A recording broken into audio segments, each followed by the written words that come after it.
Daikaiju Network podcast. I am your co-host, Kent, and with me is your other co-host, Jason. How's it going, everyone?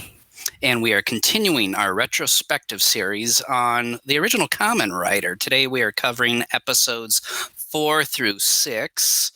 And before we get into that, Jason, is there any housekeeping that needs to be taken care of? Yeah, just kind of the per usual thing. If you're watching us over on YouTube, if you see that red subscribe button down below, make sure to hit that button, as well as smash that like button and hit that notification bell icon to get any new notifications whenever we stream every other week on Saturdays, but today we're doing it on a Sunday because Kent had a thing going on yesterday, so we pushed it to today. And I'll just bring up this little graphic that you can find us everywhere in one place there at our Linktree page there at Linktree/Daikaiju Network. And we're on video platforms. We'll need to be updating this graphic here because now we're back on our back streaming live on our Facebook page there. Facebook is no longer in the doghouse. Yeah. So we got YouTube, Twitch, and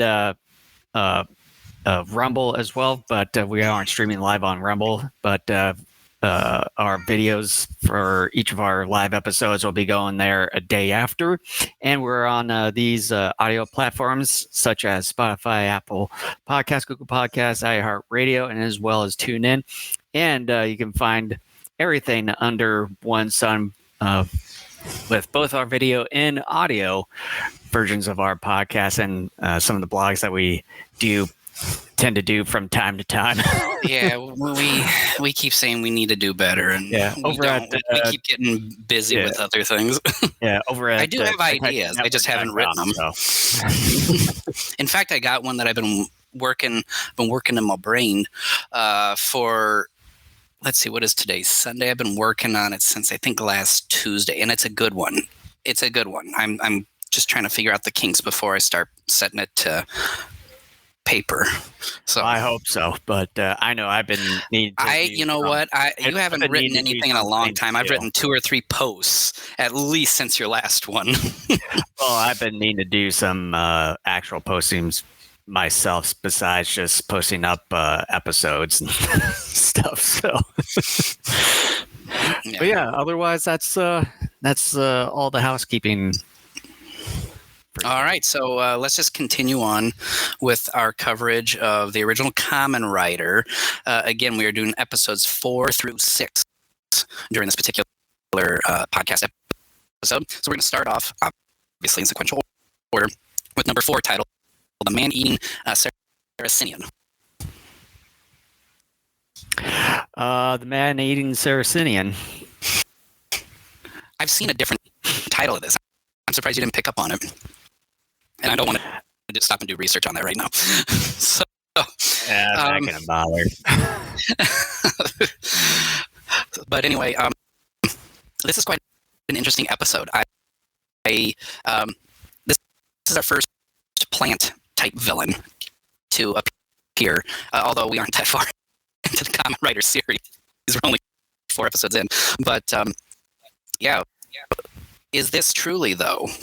Because we had a episode a couple back where it's setting like the man-eating mantis or something like that, or man-eating scorpion, I think it was. And there was no eating of any individual human being.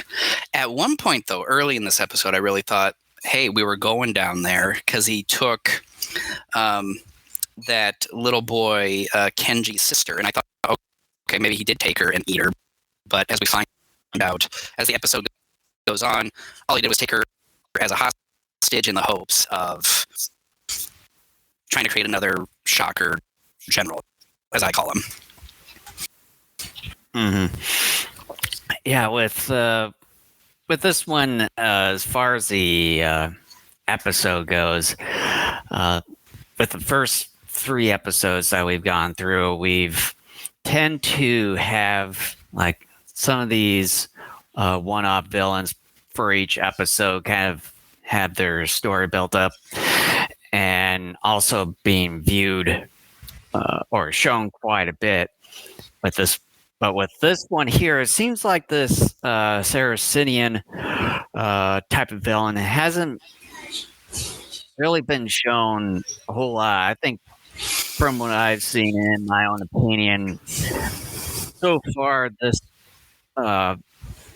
villain has been shown the least amount of times, because you only see him at least once in the beginning, and then maybe a little bit, maybe like a couple or so minutes, maybe towards the end, like middle towards the end, and then towards the end when he gets defeated by Kamen Rider, and you don't really know much about this villain at all. And I think it just, it's like you get really good opinion or an outcome from the first few episodes, but then with this episode, it just really kind of downgraded quite a bit, and you don't really get a whole lot of story going on with it.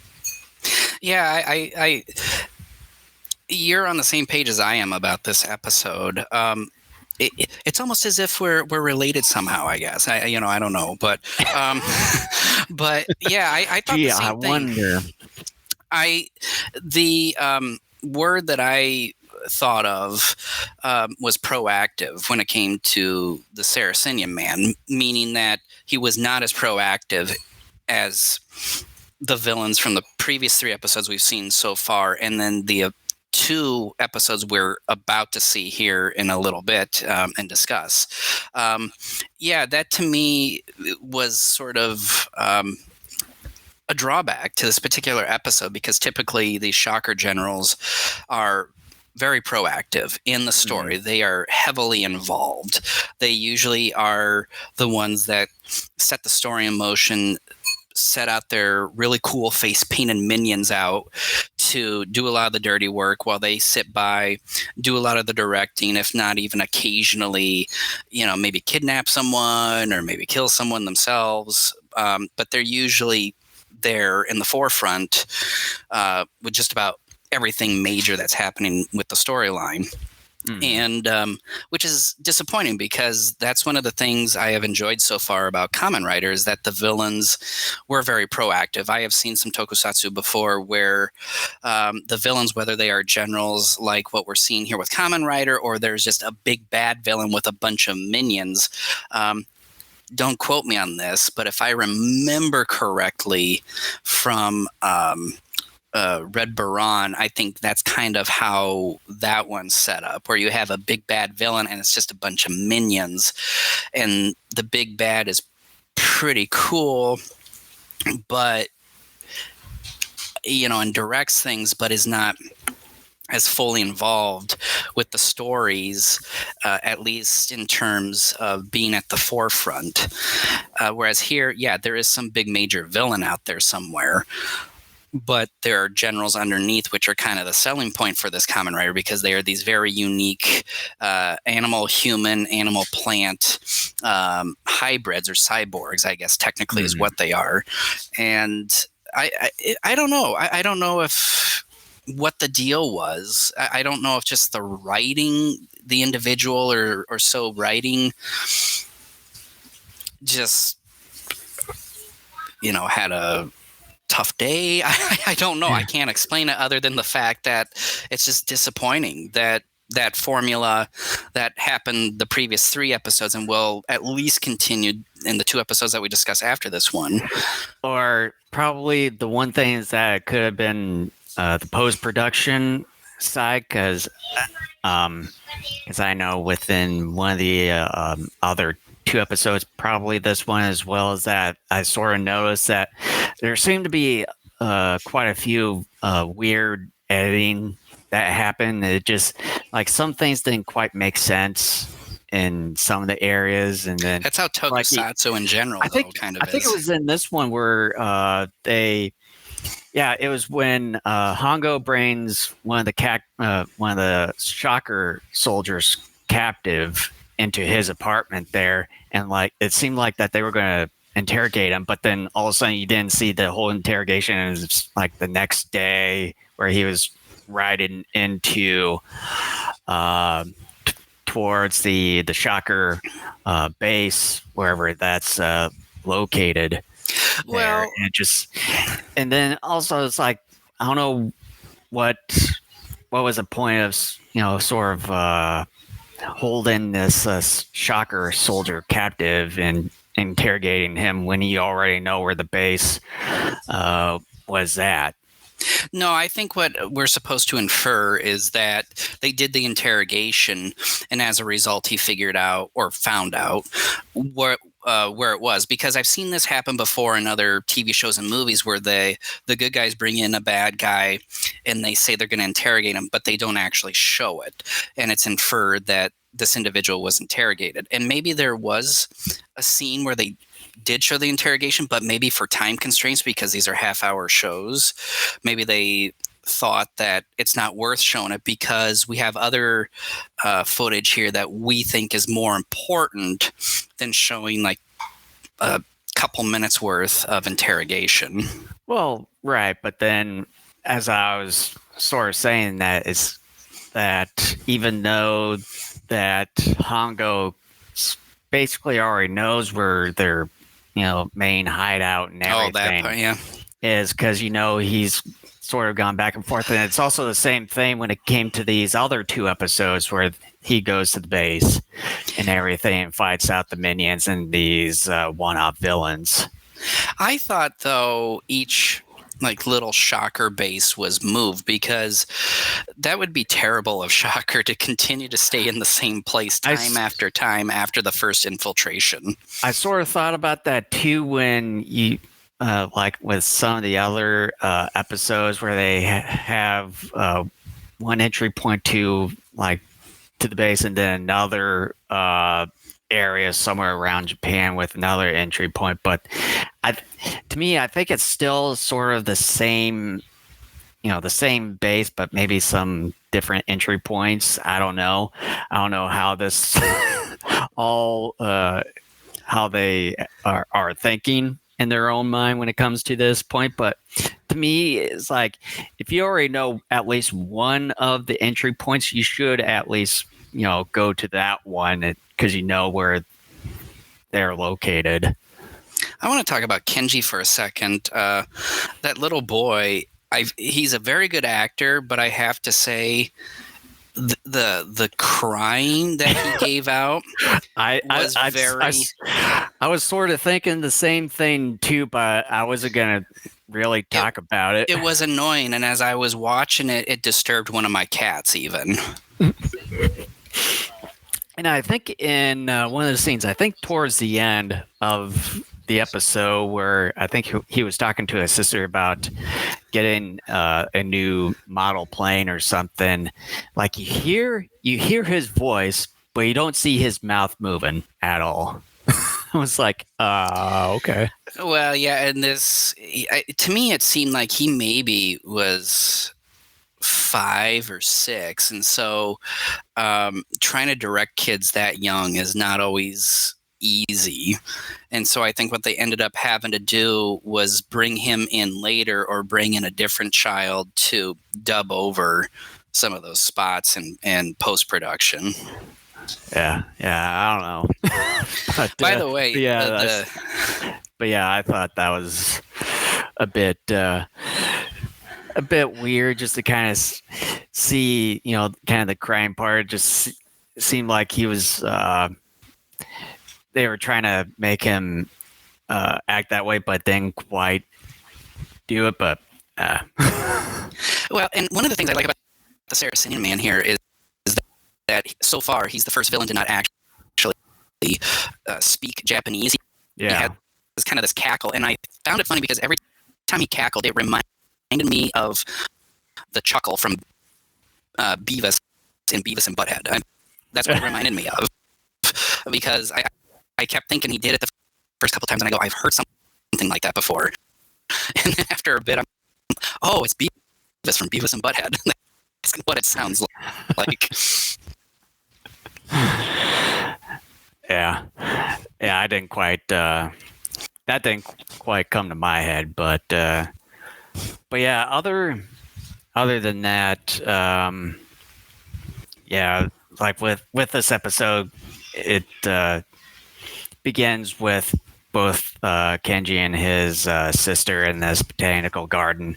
She gets kidnapped, dragged into the ground. Kid thinks that her sister got eaten and everything. And the other thing too with the episode title is that, you know, they always say, you know, man eating this, man eating that, but you don't really see him eat any man or that sort of thing. So it's a bit misleading as far as the title. Just like the scorpion thing. But I think the only thing that you get to see is that he sort of, I don't know how to describe this. I don't know if he was like really strangling, like bear hugging his the shocker soldier that was captive to death or what. But he took his like right hand, I believe it was at one point, and like dug it like underneath the top part of the rib cage. So I don't know if my guess is because it's a plant, maybe there is some venomous or poisonous attribute to it, and he was injecting it. I don't know, but yeah, it was very difficult to figure out what was going on there, because at first I thought, all he was doing was just like trying to crush him to death or asphyxiate him, but then he started like doing that hand thing and then kind of folding him up like he's laundry. It was weird. I still have no idea exactly what he was doing there, because there wasn't like any sap or goo shooting out or I have no clue. Yeah, but then the episode goes on that Hongo Ruriko visit the young boys. You know, took the young boy to his house and everything, and then Kenji gives him that model plane. I'm not sure sort of the reason behind it. I know they as a thank you gift sort of mentioned about it, but it's a thank you gift. It's something that means so much to the kid that he's willing to part with it for something special that someone else did for him. Yeah, and then Hongo visits the botanical garden briefly to investigate until he was interrupted by the shocker, chases them down as Kamen Rider and battles them. And then we get to find out that the sister is still alive, but captive, being held captive by the shocker team and to do tests and whichever. And Hongo goes over there, defeats the minions and rescues Hongo's the Kenji's sister. And then we get to see you know, and he also brings the shocker soldier captive and everything. And then we get to see Sinian finding out where they're located and then kills the soldier. And then that's sort of when Hongo comes in as Kamen Rider, beats Sinian and everything, and well as the soldiers. And he reunites the young boy with his sister basically at the end of the episode there. So it's really not like kind of what we mentioned earlier. There's not really much going on with this episode. You don't really see Sinian a whole lot. Yeah, it's disappointing. By the way, I think the choreography took a bit of a hit too. To me, it seemed sloppy. It's almost as if they didn't commit to it as much as they have up to this point. It's because it seemed like when he would flip someone over his shoulder, it was very stodgy. It wasn't a clean, brisk flip over. It was kind of like it just did not look good here either. Yeah, it was, and I think it was a little bit that way. I believe in the next episode too, but we'll get to that here in a minute. But otherwise, is there anything else you want to mention about this, or should we just kind of? Not really. I mean, I think we've kind of covered everything that we could up to this point without more or less giving our final thoughts, even though we kind of, know where we're sitting right now. Yeah. My final thoughts. with this one, you don't really see the one-off villain much at all.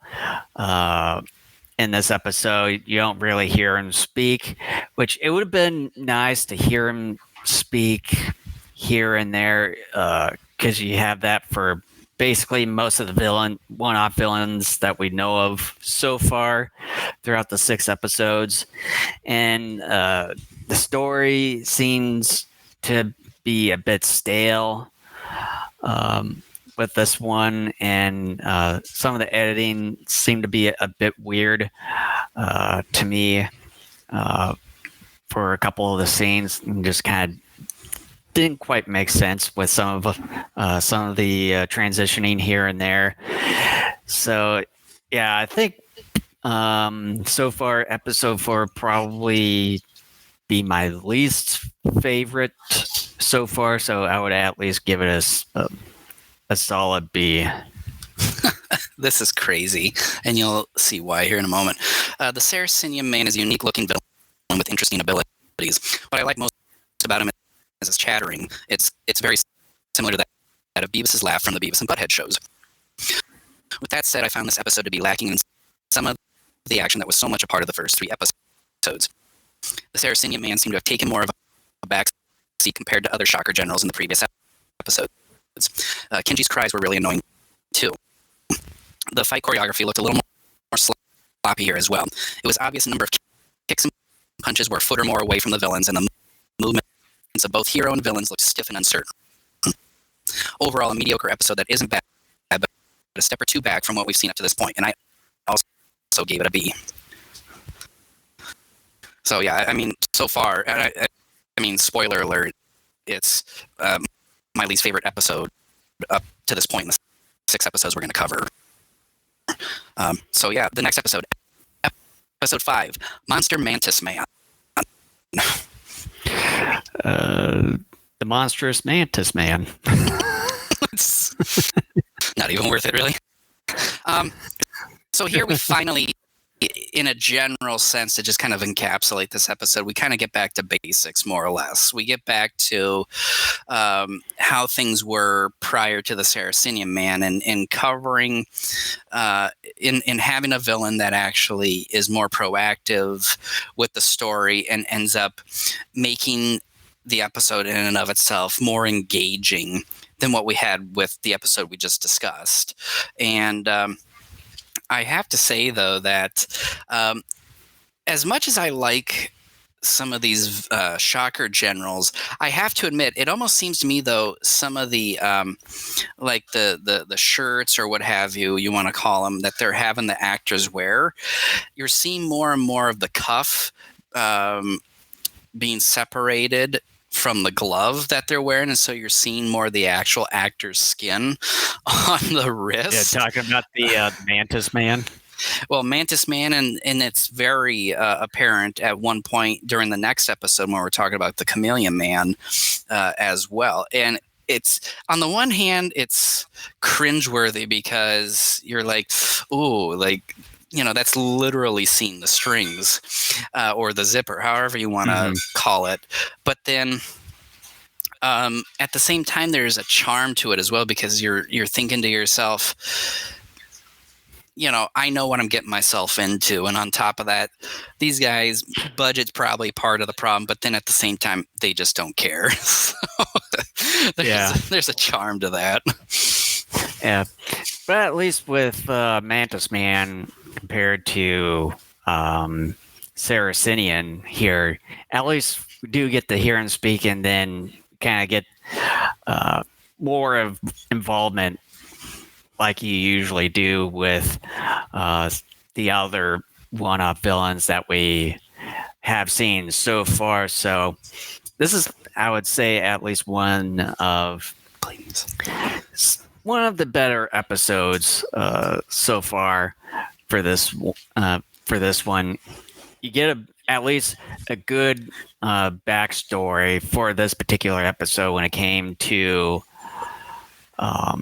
like what's going on and everything. You get this seismologist Chikako, which is a childhood friend of Hongo there, but sort of the ridiculous thing. But I know it's kind of one of those. I think I know where you're going here because I want to discuss it too.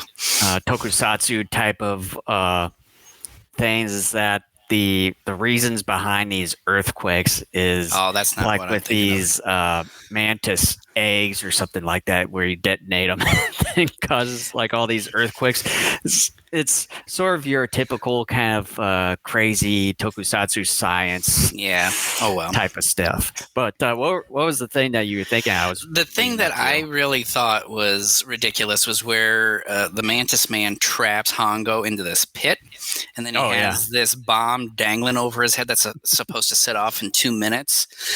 But then the bomb goes off, and yet somehow, instead of actually killing Hongo, the wind, if you want to call it, from the blast hits his turbine belt to turn him into Kamen Rider. And I'm going, okay, look, I understand this is a kid's show. It's a superhero kid's show. But that's one of the most ridiculous reasons I've ever heard. I'm going, I can go along with some things, but I thought that's taking it one step too far. Right. But then it's like, I mean, you have them trapped in a very small space there, and you have to think about the shock wave too from this blast. It sort of looked like one of those medieval weapons. I forget, mace. The mace. Mace. It sort of looked like that, and yeah, it looked decently sized, maybe about that big. About the size of maybe like a kid's basketball or something like that. But something like that. But yeah, with the aftershock from the blast and everything within that small amount of space that he was trapped in, you would think. And that pit came out perfectly fine. Like, that pit was not destroyed. So that bomb must have been some weak sauce. Probably went off like a firecracker. Yeah. So,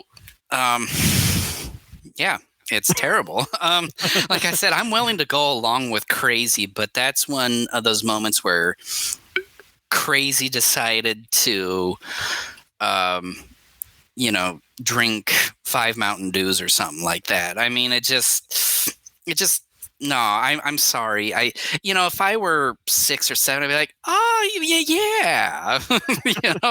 But now I'm like, no, I can't go along with that. Well, I would at least have to say it's much more entertaining than the previous episode. Look, I will say this, though. I will give it this. It's entertaining, but here's the thing. It's more ingenious because being a boring adult now and having lost a lot of my imagination that I had as a kid, if I were writing this, the sad thing is when you become an adult, you lose a lot of your imaginative abilities, which is sad. No, because side note, like you go to high school, then you're getting jobs, and then my cats are fighting, and then and then you're getting more involved kind of in the real world. You're more aware of your world and the surroundings, and then you go to college most likely, and you're getting involved in studies there. Then you're out partying, and then you're out trying to figure out how to get a career or something like that. Like, again, you're so real world focused that creative part of you tends to more or less, not completely, but disappears quite a bit, and it takes a lot of maybe watching cartoons or Kamen Rider to get that back, perhaps. But here's the point I'm trying to make, is that if I were writing the screenplay to this episode and I thought, oh crap, I wrote my guy into a literal hole where, like, he probably should die, like, I wouldn't have written it this way. I would have erased that section and like thought of something else entirely, or tried to maybe be like, okay, well, what's some sort of ability he could use or whatever to get out of it. I wouldn't have thought, hey, bombs give off a lot of air. He's got a turbine belt that when you activate it, he turns into a superhero. So It's sort of funny it's sort of funny how you say, the way that you said that is you're saying like bombs are just filled with air. Well, I mean, isn't that what the episode's telling us? I mean, I'm going by what the episode's telling us, because he turned into Kamen Rider, right? He turned into Kamen Rider, and he has to have enough air to go through his belt, which again is silly, but I'll go with it. By the way, I think his belt. I talk about it. This is so stupid. But I was thinking of it too, like because when I first saw it, I'm like, wait a minute, are you telling me this blast turned him into Kamen Rider? And then as he was like slowly transforming in this process that they have going on, I'm like, oh, son of a bitch, they went there. And I thought to myself, you know what? His belt most of the time I think is like covered by his pants and his tucked in shirt. And I'm like, but it's like, you don't really. It's like, I don't even think you really don't even see the belt. No, you don't. Even when it's tucked in or anything, it's like, where does the belt come from? And the funny thing is, like, you see it. I don't know if I think you did see it in the last episode, and I know you see it in the next episode, but I thought to myself, yeah, like he's wearing regular street clothes and stuff. And most of the time when he's turning into Kamen Rider, he's on his motorcycle. And I thought, wait a minute, his belt's covered up most of the time there. And so I thought maybe what they do is they're like, he's riding, he's going like on his, like lifting up his shirt or like to expose his belt or something. Or like when he's in that well or whatever it is that he gets trapped in. No, yeah, he actually just lays down on the ground just like this, like, give me the air. You know what? His superpower isn't turning into Kamen Rider. It is lifting up his shirt at the right time to have his belt exposed so that any breeze that is emitted hits that belt at the right time so he can turn into Kamen Rider. The more I think about this and talk about it, it's like, this is actually ridiculous. No. I know it's a kid show, but again, it's the adult mind. You're just trying to think of how this stuff works. Like, this is either a bad bomb or he's like lifting up his shirt at the right moment to where he gets into Kamen Rider. Well, in just sort of a ridiculous way of transforming into Kamen Rider. No, it is. It absolutely is. Through the belt, even though it's like again, with the belt, it's like how is it attached to him? Is with him being a cyborg and everything? Is that belt a part of him? Like, I would think so. Say like sewed or glued onto his body or whatever. I don't know. But then it's like how's that belt seriously transform him, having like this body of armor for a Kamen Rider? No, but here's the thing, though. Just like we were talking about with this bomb, and not only how stupid and ridiculous it is that he somehow, like within a split second, instead of being blown to bits, had enough wind from that explosion to turn into Kamen Rider. And like I said, if I were writing that scene, that's not what I would have written. I either would have completely erased that and started something else entirely different, or I would have tried to be like, oh, he like does something lame, like jump out of the cave or pit. But here's the other thing. I will give these writers in Japan credit. They will come up with something you will never, ever think of yourself. If I were writing this, he'd be like a Power Ranger. He'd have some sort of morphin like device of some sort. But instead they're like, you know what? This guy, fancy dresser because he works at a university. He's a biochemist. These guys dress pretty nice, right? They usually wear belts. How about he has a belt that has a little spinny topper on it, and when there's air that goes through it, he turns into the superhero. But see, like that's incredible when you think about it. But here's the thing: wasn't Super Sentai, which is originally Power Rangers over there, weren't they originally made by Toei, which is essentially, I think so. because Kamen Rider is also Toei, you would have thought that they would have had, done something similar to like Super Sentai Not having that always. medallion or something. Not always. Like no, I mean, time. yeah, I mean, Toei is known for wackadoo stuff, which is one of the reasons why I love them. I mean, anybody who has listened to us for a while knows I'm a huge fan of the Golden Bat, which is produced by Toei. But I think a part of it depends too on the crew. Maybe they have like an A, B, C crew where maybe there are certain properties they think, okay, this one is going to get maybe more budget, maybe a little bit longer shooting time, some of the better talent. I don't know. I mean, I don't know the history of like Toei and most of these Japanese studios, so I don't know if that is part of it or what. But you know what? We spent a lot of time with this particular with the belt and the bomb and how he miraculously survived that. But by the way, I sort of forgot. Did the Mantis Man not use like his pincer deal much at all? Because I thought if they didn't, they missed out on an incredible opportunity for him to like snap someone's neck. He sort of did, as far as like showing some a couple of footages in the episode where some things were cut in half with him swinging that arm of his that had that long pincer there. But then the other thing too is that his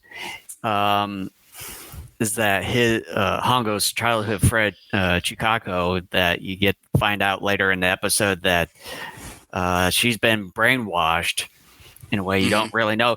But in one of the scenes where she was taken back to the Shocker base, where she's still brainwashed and everything, you see the camera closing in on her. I think it was the left wrist, where I think it had this maybe a watch or something that was blinking and everything. I don't know if that was part of it, but then at the end when Kamen Rider defeats the Mantis Man, disabling this earthquake weapon, which was in a just encapsulated by a mantis egg, which was a bit ridiculous because it was just, attached to part of whatever it was. So there was really no point in that being encapsulated by an egg to begin with. But Chikako was still, I think, brainwashed in a way you don't really know. She was unbrainwashed from Shocker's, whatever it is, and it just, the episode closes it out, so you don't really know if she went back to normal or not. And I think that should have been part of a quick write-in to know that she's back to normal and everything, and so on and so forth, and then just kind of closing out the episode that way. Yeah, and I mean, this is an issue you and I have talked numerous times.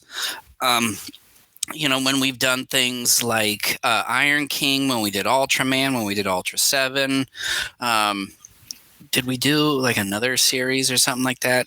But my Johnny point Sacco. is, yeah, Johnny Sacco. How could I forget? That's like nearly 2 years ago. But this is something that we have discussed numerous times before. And I think, again, part of it is time constraints, because so far all the shows that we have covered were on for half-hour time slots. So I think time definitely is part of it. Another thing, though, too, is, again, because these shows are directed more at a younger audience, that's not so much the point of showing you or to not show you certain aspects of a story. That all you need to know is that these are the good guys or the good guy, these are the bad guys, and all that matters is saving the day. I mean, I think about this every once in a while myself, too, when I was a kid and I was watching like the Swamp Thing cartoon, Teenage Mutant Ninja Turtles, Toxic Crusaders, Batman, Darkwing Duck, and all that stuff, where, yeah, like at that age, to me, the story did matter, but it wasn't to me as important. To me, what was more important were the fights between the good guys and the bad guys. Were they fun? Were they entertaining? Did the bad guys, were they themselves cool looking? Did they have some unique powers or capabilities that could give the hero a run for their money for a bit? And then can the hero somehow triumph in some creative way, perhaps? To me, it wasn't so much exactly what the villains themselves were doing. It was a matter of, will good save the day by the end of the episode? And of course, it always does, even if it took like multiple episodes to do it. But that's the point. And I think that's something maybe going forward, we can still kind of comment on, I think, occasionally. But I think maybe we just need to let that go by the wayside, because we're never going to get answers to that. That's not the most important thing of the story, even though, yes, it is technically maybe a very small plot hole, but it's not what is considered central to, a story whose demographic is maybe, kids like my son's age who aren't sophisticated enough and aren't going to care too much about that part. Well, I care about it. Yeah, but you're old. So are you. I didn't say I wasn't. So do we want to go into final thoughts here? Yeah, let's go into final thoughts here. As far as episode 5 goes, for me, it's a lot better than the previous episode, where you get to know a little bit more of the one-off villain in this episode, and he's more involved, obviously talkative compared to the villain in the previous episode. There, you get more of a coherent, better backstory to this, as far as, with some of the seismic earthquakes going on, but kind of the main thing behind it is a bit ridiculous when it came to mantis eggs being the thing when they detonate there. And then, like we talked about for a bajillion hours, the trap that Hongo was put in, and how he managed to escape that. So I'll just leave it at that. But yeah, this one was a much better episode than episode 4. Much more coherent. The story was better compared to that. A better villain that's more involved in the like, and the choreography. But this one, I think it's a bit off in some areas there. But I would say probably better than what Kent mentioned about it in episode 4. So with episode 5, I would give this one an A-. This is crazy. The series, after a brief hiccup with the last episode, is back to form. Mantis Man is more hands-on with the happenings of Shocker, and like all the Shocker generals thus far, is fun and unique. However, when he and his minions are defeated, this beat effect comes into play. It's odd and doesn't make sense. I'm getting a little annoyed, too, that we're seeing the Rider kick ability being the one move Kamen Rider uses to defeat the Shocker generals now. It's similar to Ultraman and Ultra 7 using their knockout moves every single time to defeat opponents. It's pretty convenient, too, that Takeshi is solving all the mysteries surrounding the earthquakes. Understandably, this is more of a kid's program. Such programs do tend to make the central hero the one who figures everything out and saves the day. But it makes a supporting cast not worth bringing in if they can't contribute to saving the day. An upgrade from the last episode, but a few problematic picks here as well, and I gave it an A-. But yeah, we didn't talk about the Rider kick. Once again, coming into play being, the default, killer move, and then the weird beat effect that happened when he got defeated. Because usually most of these guys like melt away or something. It was like Sarah Singing Man, like he melted into a literal blanket, and someone dragged it under a log. Well, as compared to episode 6, where you just disappear when you die. mainly that was from the minions when it came. Yeah, I think it was just the minions that just when they die, they just vanish into thin air. Speaking of episode 6, it is titled Grim Reaper Chameleon. Or the Deadly Chameleon. I love this Shocker General. I like his abilities. I love the suit head that they have for him. It's very detailed, very colorful. His ability, I think, makes him very dangerous. I love Chameleon Man. I love him an awful lot. That, and then I also liked the backstory to this episode, and of course it lingers into episode 7, which we won't be getting to in a month from now. Spoiler alert, the villain isn't defeated here. Yeah.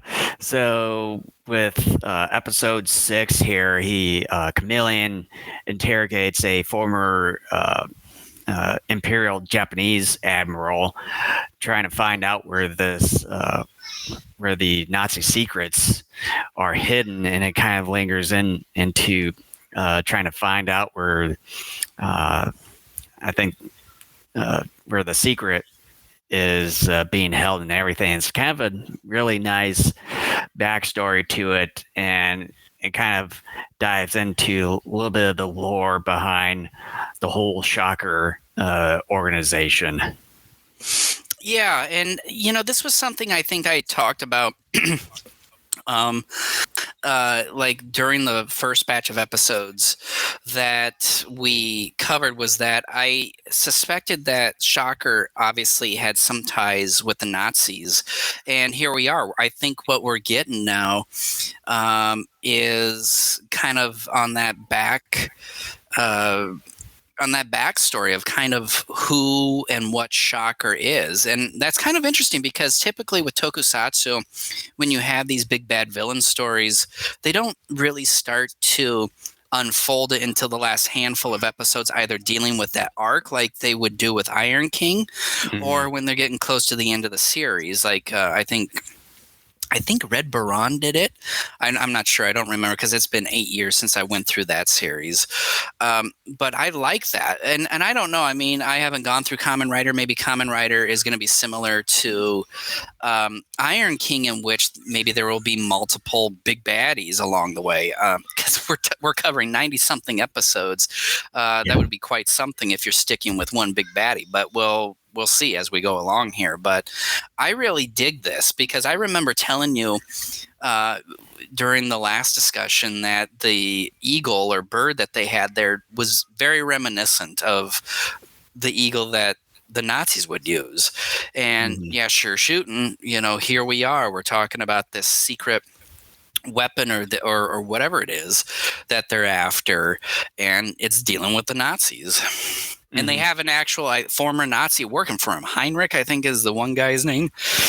Yeah, I think at least a few guys there, because you saw in one of the scenes. And I want to touch upon this as far as one of the scenes where they had this Heinrich guy and then a couple other, I think, former Nazi scientists. There's that, they were showing some of the footage of Kamen Rider. They're trying to find out his weakness, and going back to the belt and everything with the wind and all that. But the thing is that Shocker made Kamen Rider. You would have thought that they would have known his weakness all this time, but yet they had to have like these former Nazi scientists trying to figure it out. It's like these Nazi scientists who have not been in the series up until now. Yeah, I'm just like, okay, first off, Shocker made Kamen Rider. And like the second thing is like, if you want to make him as a perfect weapon, you would have thought to at least have some kind of backdoor or weakness to Kamen Rider, just in case if he went rogue, basically kind of what he did, turning good and everything. You would have thought to have known his weakness all this time. Yeah, that's one of those. I'm kind of just shrugging my shoulders and I'm just letting roll off my back. I'm not too terribly concerned about that at all. But even though you were so concerned about the whole trap, that to me is a bigger deal because that involved our hero potentially being killed. This is just trying to find the hero's weakness, which to me it's not as big of a deal. But I thought even it was, though the whole death thing is not really that concerned because we all know that what that's going to entail. well, yeah, I mean, I knew he was going to survive, but it's like, how are they going to write him out of this? And then it was like, no, seriously, there's wind. They're going to use the wind from the explosion. Like he's going to turn like that, like split second, he's going to turn into. But anyway, we're done with that episode. One of the things that I will give this sort of story credit for is that typically with these types of shows, even those kind of aiming more at a younger audience, it's like we're going to rule the world and we're going to have like a big laser gun and we're going to have a big bomb or, whatever it is, right? Mm-hmm. Their plan is to take over the world's economy. Now, that's some sophisticated stuff right there, especially for kids. And I actually think kind of ingenious when you think about it, too. Like, we're going to manipulate the world's economies to create chaos and anarchy and all that too. That to me, I actually was like, oh, I'm impressed. Like, kudos to you, Kamen Rider writers. Like I was pretty impressed with that because I thought, oh, like a big bomb or a secret nuclear submarine or something like that. And no, it's something that's going to manipulate or somehow mess up world economies. Mm-hmm. But yeah, as far as the episode goes, like Chameleon somehow knew that this former Imperial Japanese admiral officer had a daughter at this one specific hospital, and they basically Chameleon took his unconscious body over there, wakes him. I like how he wakes up the admiral there. He just like hits him kind of in between the kind of the spine there towards the neck area. Like, get up. Perfect. And wakes him up that way, and then like sort of, I think, kind of threatens him, like if he doesn't tell him where the secrets are, that they were going to probably do something terrible. And then he just looks over at this model submarine that his daughter had in her room there, and they were about to get it before Hongo surprisingly intervenes out of nowhere, and then the Chameleon. No. Didn't you see the early part of the episode where? Oh yeah. Was it the Ruriko and the couple of her friends? They found the doctor. They didn't see the Chameleon Man holding him up because the Chameleon Man made himself invisible. Yeah. And so they told Takeshi about it. And then Takeshi kind of was following up. And then because he's a cyborg, his senses are heightened. And so he could hear them from however far away they were at that point. Yeah, and so he battles the soldiers and Chameleon there until they disappear, and then the daughter gives. Here's another episode where a kid gives Hongo another model there as a present and everything, and then Hongo was with Tachibana there investigating it for a bit, and then they realize that there's something within this model submarine. Open it from underneath, and there's a map there, which kind of looked like it was drawn by crayon there. No joke. It's here. And then the next scene, we get to see Hongo kind of exploring this kind of this dirt mountain like you see in every typical tokusatsu show there. And you had these construction guys working there, and they detonate an explosive and unraveled a cave there, and you had 4 construction guys go check it out, and they got freaked out by this metal iron box that had the Nazi insignia on there, and then you had Hongo come in, retrieve it, and then try to go back, but then he gets ambushed by the Shocker minions as well as Chameleon there, but then escapes, takes the box back over to his workplace, and had one of his co-workers try to open it and everything. And then I think around the nighttime there. Well, before that, Hongo and Ruiko were going to go. They were going to go to the hospital where the dollar was, but they get captured by a Chameleon there, and they try to kill him by putting him on a railroad track or a subway track, whichever.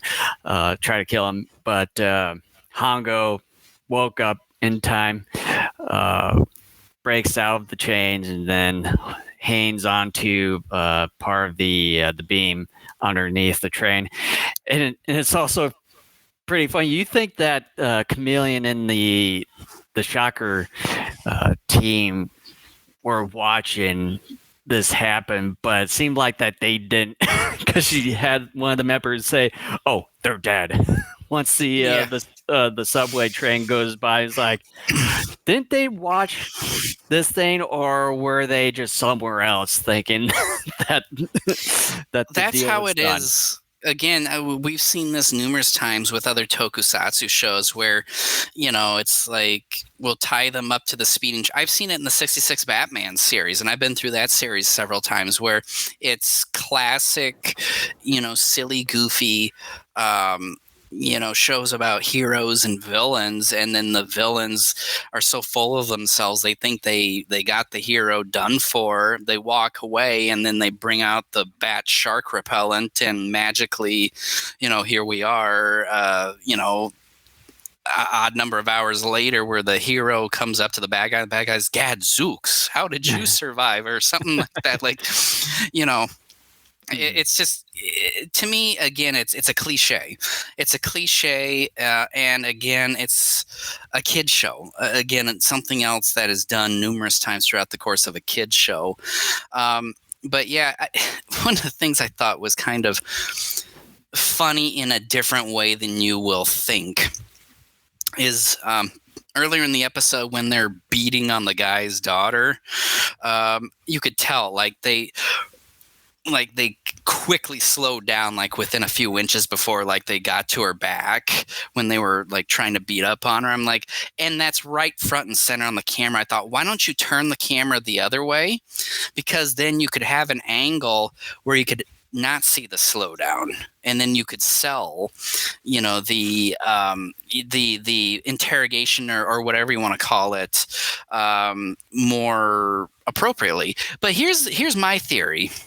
As far as who this Chameleon guy is, I think this Chameleon guy was one of this guy's underlings. I forget what they're called, one of his soldiers in the military. So I bet we're going to find out, if at all,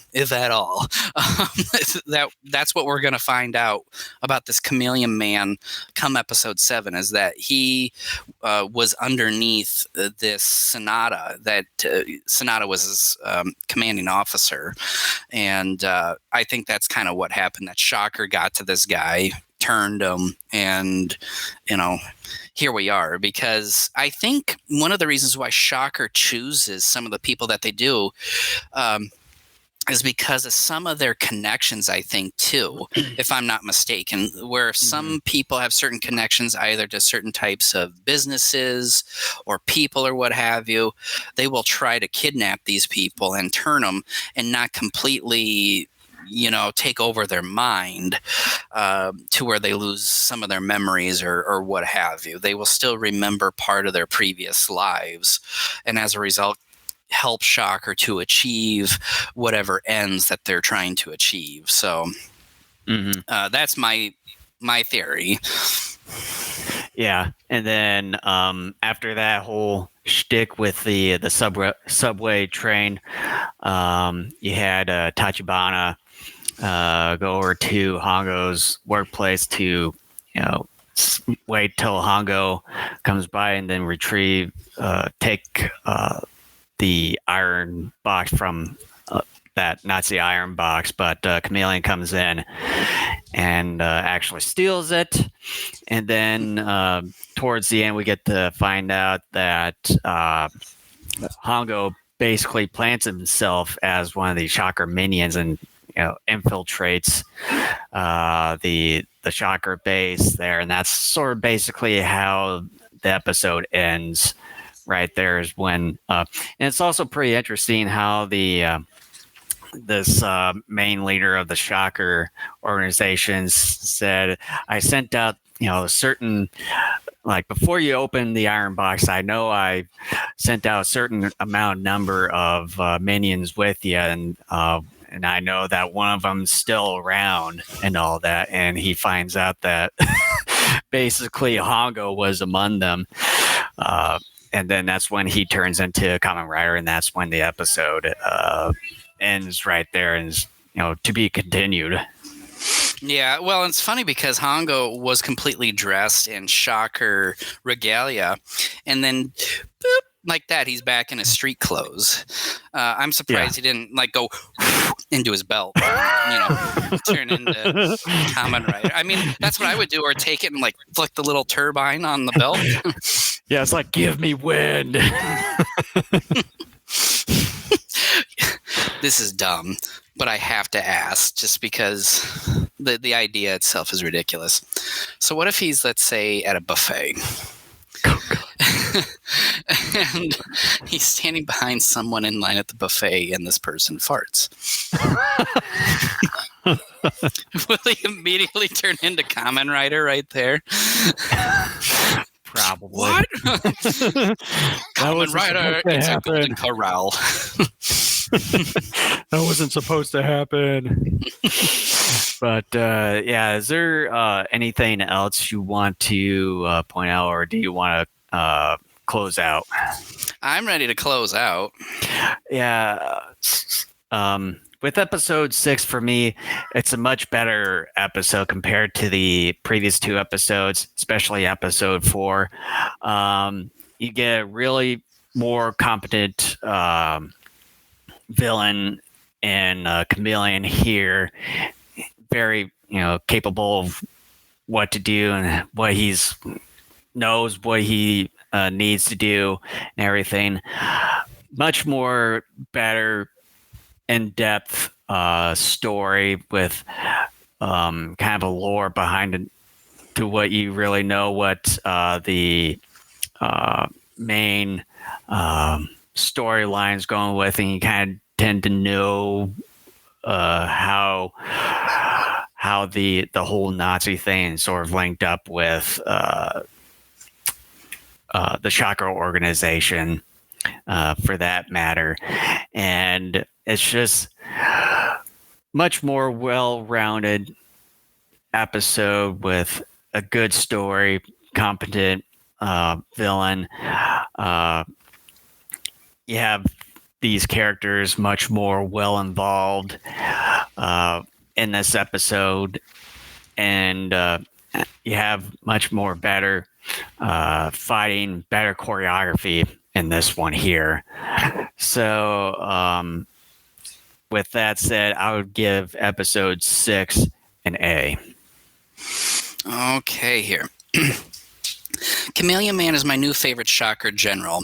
Not only do I love the design of the suit, I love his abilities and how very competent he is at his job. That's not to say the previous generals were terrible, but Chameleon Man adds another level of competency. Perhaps, too, the story is helping him by having the stakes heightened at a level not yet seen for the show. I had always speculated Shocker was a failure with the Nazis to some degree, but we may get more of our answer coming in episode 7.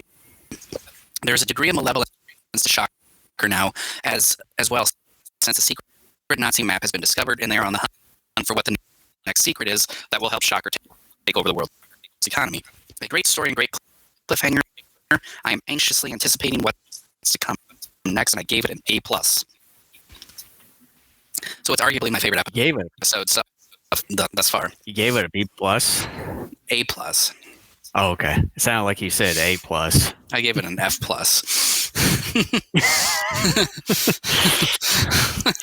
Sure. For the belt blowing. Part plus. While he's in line at the Golden Corral. Oh God. But anyways, did you want to add anything? Otherwise, I can get us out of here.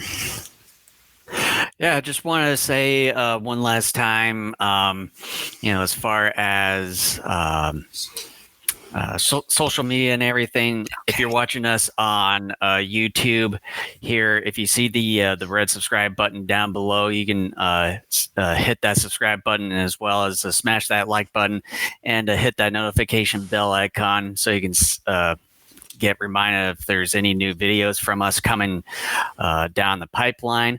And as far as social media, you can find us everywhere in one place there on Linktree/Daikaiju Network. And as far as video platforms, we're on YouTube, Twitch, and we're also back onto Facebook as well. And then on Rumble, where we have some of our episodes arrive there a day after. And audio platforms, we're on there. We're on Spotify, Apple Podcasts, Google Podcasts, iHeartRadio, as well as TuneIn. And you can find us at our own website with both video and audio forms of our episodes, as well as blogs over at DaikaijuNetwork.com.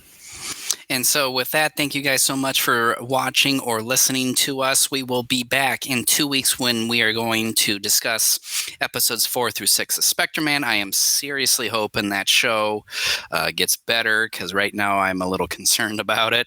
But that's what we're going to be doing in a couple of weeks. And thank you so much for joining us. All right, guys. We'll see you in a couple of weeks.